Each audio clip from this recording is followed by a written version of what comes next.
My sister and I both got adopted from the same orphanage. When it was time to pick our families, she went with the Morelands in Edenorf City. Super rich, powerful, basically untouchable. But there turned out to be a complete psycho. He made her life hell. I picked the Moss family. They weren't loaded or anything, but they were genuinely nice to me. Their youngest son ended up becoming this huge business mogul, and he married me. I was happier than I ever thought I'd be. My sister got so jealous that she strangled me to death. But when I woke up again, she'd stolen my entire life. This time around, she picked the Moss family. Carmen, she said with this nasty smirk, now, it's your turn to suffer. I almost laughed in her face. Did she seriously think the Moss heir was some kind of prize? I opened my eyes on the exact day Hazel and I are supposed to get adopted. I'm super obedient and I can do any chores you need. Please pick me, Hazel was saying, acting all sweet and innocent while clinging to Brad Moss, the youngest son. So she'd been reborn too. Young lady, said this elegant woman, sounding confused. I thought you said you liked our family. That was Alexander M. Orland's mom. The Morelands were basically Edenorf royalty, though Alexander himself wasn't around. I changed my mind. Hazel shot back, hiding behind Bradlake. He was her bodyguard. Is that illegal? The Moreland's face went tight. A child that fickle doesn't deserve the M. Orland name.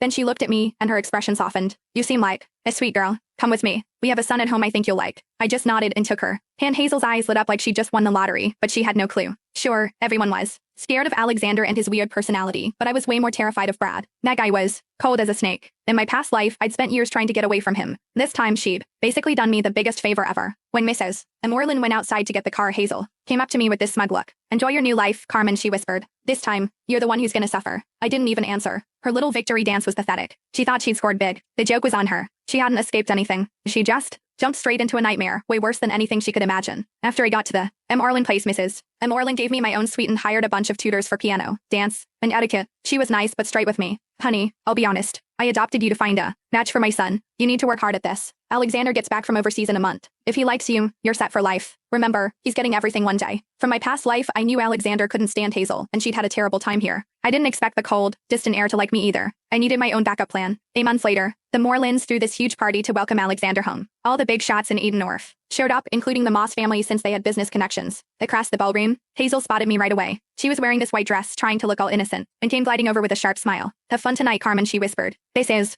gonna be the most humiliating night of your life. I remembered this party from my last life. Rats. When she first met Alexander, he'd taken one look at her, made a disgusted face, and told her to get lost in front of everyone. She clung to him anyway, announcing herself as his future wife. He literally kicked her away, but I'd been reborn too. I knew how her story ended, and I'd already planned something different. Hazel was waiting for me to get humiliated like she did. She was in for a shock, but she was about to be disappointed. Right before Alexander was supposed to make his big entrance, I caught him in a private study. It was our first time meeting. He was way taller than me, seriously good minus looking, and had this cold, don't come near me vibe. Yeah, he definitely wasn't easy to approach. I handed him a document. I know you just got this new project, but you're not sure what to do with it. Here's my proposal. I guarantee it'll make money.